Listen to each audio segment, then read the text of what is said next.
Bonjour, Anishinaabe na kwe kijiko in the go, magazine do them, posh come at the gung and doing jaba, waba iganing in da, Sarah Agaton Howes indigenous cause jabanashim, bungi at the go jabwim.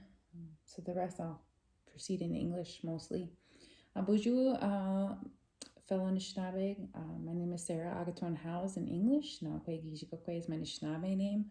I'm Eagle Clan and I'm from Fond du Lac, Cloquet area, but I live in the village of Sawyer, and I only speak a little Ojibwe. So welcome to today's Makizinikewin video.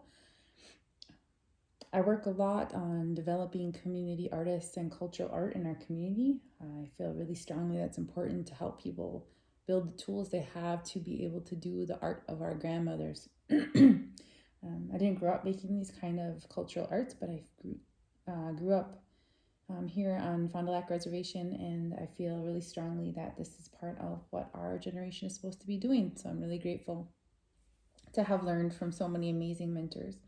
So we're going to break this video into several parts, but the first part is going to be on pattern and cutting out and leather and supplies, and that's what we're going to talk about today. Thank you to Fond du Lac Tribal Community College for asking me to create these videos. That's pretty cool too. So, a lot of Ojibwe moccasin styles are either what we call split toe, or what some people call pointed toe, and have this little seam right here up the middle. This is probably an older style moccasin, and also round toe. Both of these have puckers. Both of these are beautiful, and both of them are wonderful. This is a style that has become more common and more popular. And why that is, I'm not completely sure, but I can tell you that this style is easier than this style. And I'll talk to you a little bit more about why I think that might be based on some research that I've done. Over the last year, I did research on moccasin making and on patterning. And along with Michelle Defoe, we created a pattern book with both split toe and round toe style patterns, because we really do a lot of classes and we get asked a lot for patterns, and we want to build as many tools as we can for makers. And so what you're going to need to make, I was asked to make a pair of split toe. And so like I said, that has the seam right down the middle, very old style moccasin. You're going to need a pattern, and you can make a pattern from a person's foot. It's completely possible. If not, I have tutorials on how to make a pattern from someone's foot on YouTube. And then I also have this book, obviously. This is a women's size 9. So I have my sole, I have a cuff, and I have the toe, or the vamp, as this is often called. I have my Wawashkishi Wayan. This is a brain tanned hide. And I'm going to talk a little bit about hides and show you a little bit about why this is important. So in researching the different styles of moccasins, something I found with the round toe moccasin was you can make these out of almost any kind of hide, commercial hide, brain tanned hide. They're a lot more flexible about what kind of hide you needed. Whereas the split toe, you really need a really good hide. You really need a brain tanned hide to make these and make them work. Those of you who've tried to make split toes and ended up with elf shoes like me know that they can be very tricky if you don't have a nice, firm, strong hide. And so that is something that I feel like is very important. And this is a brain tan hide we're going to use here. You can tell a brain tan hide because they're going to smell like smoke and really amazing and wonderful. They're often a little more irregular, so they'll have a little more character, but they're made with the brain, and they're tanned with in an old way of tanning a hide. And so they're more expensive, which is part of why people started up doing commercial hides. So you're going to need a brain tanned hide. You're going to need some sinew, and this is actually wax string that's meant to emulate sinew, which is actually deer tendons. So if you want to do that, I support that, but you can buy this at a bead store. If you're going to bead, you're going to need beading thread. There's different sizes of beading thread, and I like to use a D, and it'll say right on the bottom what kind it is. The reason for that is it's the thickest, and I just like to use one that's not going to break. Kind of feels a little bit like fishing string. You also are going to need Glover needles and beading needles. Okay, so there's different sizes of these. For your Glover needles, I like to use a size 4 or 5, and we can put this into a document to go with this video. I like a 4 or 5. You might just try different sizes and find that there was ones that you like. A Glover has prongs on the end of it, and you're going to be able to tell because it has like this 4-pronged head, which looks different than a beading needle. It looks more like a standard needle. That comes right to just a nice cylindrical point at the end of it. Obviously, you're going to want your Moujwagen, pen, pencil. You're going to need some fire. We'll explain about that why later. You might want some bias tape, and I'll explain about that in a little bit also.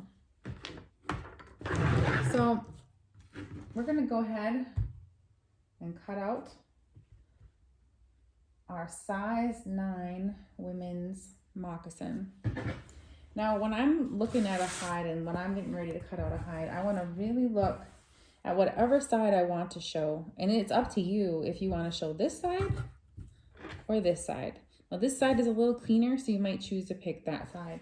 And I don't think there's a right or wrong answer. I think it's just up to you. So I want to lay this out. I want to really look at it carefully because there's like imperfections, little holes, weak spots, and I definitely don't want those right in the middle of the bottom of my moccasin.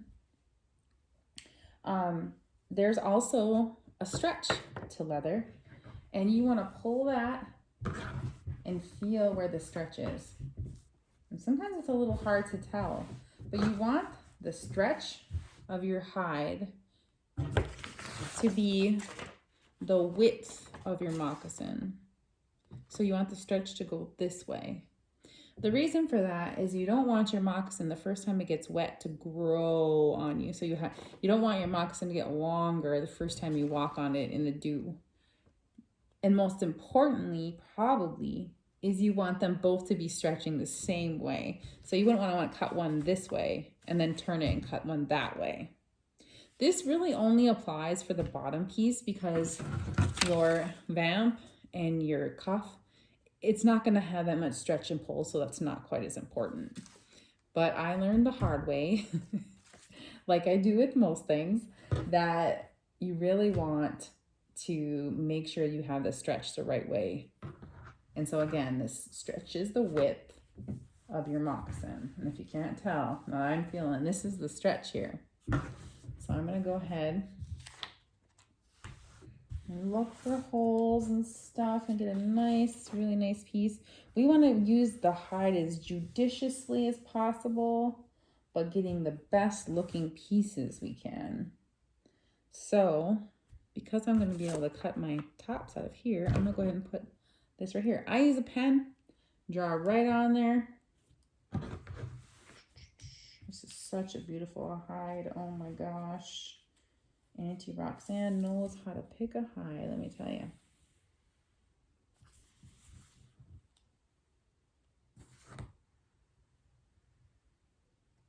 Tracing right along here.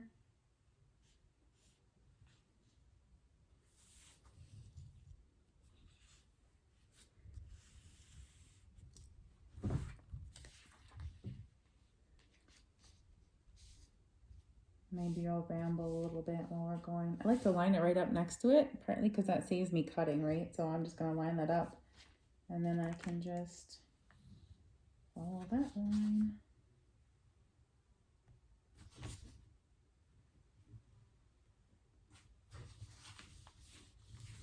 So obviously I need 2 of each of these. If I'm not sure about a person's foot, I'm going to err on the side of making them a little bit too big. I would always rather make something a little bit too big than a little bit too small, because that is better, and I'll show you why as we get further along in the process here.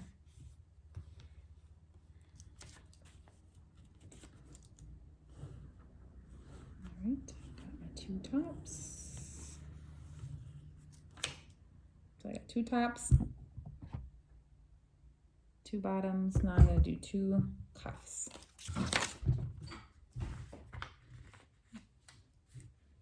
And I like to line this up because I want to make this hide go as far as possible. There's lots of different kinds of cuffs, and when you are learning something like this, you're probably going to find that there's as many answers as there are teachers. And these are all right. Like, these are all correct answers. My way of doing this is just the way that I have been taught, the way that I've gotten used to doing it, the way that I feel works best. And so if you have somebody else who teaches you a different way, that's totally good.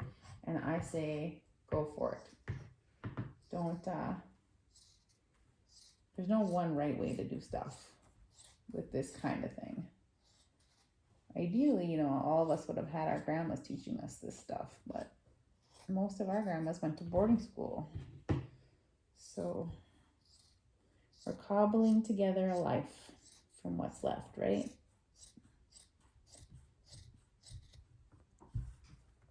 All right, so I've got my 2 cuffs. I'm going to cut those. I'm probably going to trim this later, so I'm not going to get like real weird about how perfect this cutting is.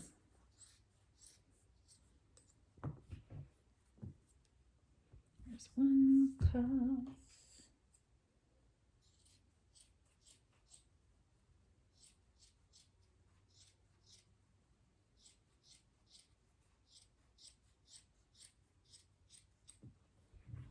Two cuffs.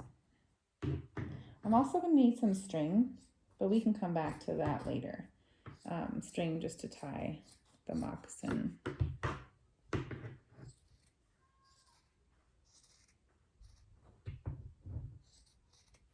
You can feel free to fast forward this part,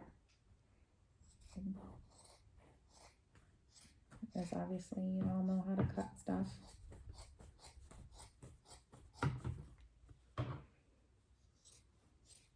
So I learned how to make moccasins from Winnie La Prairie, who is from our community here.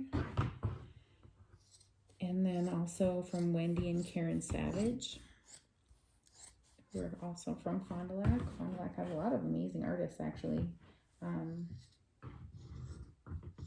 my mom tried to teach me how to bead when I was a teenager, but, you know, like most teenagers, I cried around about it a lot, had a lot of temper tantrums, so it didn't get very far. So I'm sure it's quite entertaining to my mom that this is what I do for a living.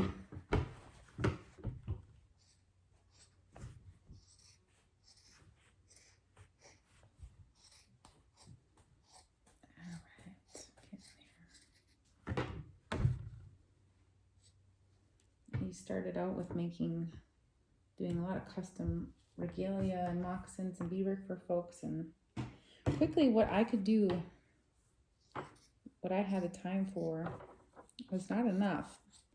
And I realized my community really needs to learn how to make all this stuff. They don't need me to do it. And even on just like a level for people's own well-being, they needed to know how to do it. It makes a person feel very different when they feel like they're competent in these cultural arts. It makes us feel connected and competent as an Anishinaabe, and I really think that is more what this is about than anything. Okay, I've got 2 tops, 2 bottoms, 2 cuffs. There's another piece I need that is called a whelp, and it just goes right here in my little seam, and you can make this out of bias tape, which is just like a folded cotton. You could cut and fold and iron a piece of cotton, or you can make it out of leather. And for these ones, I'm going to do it out of leather.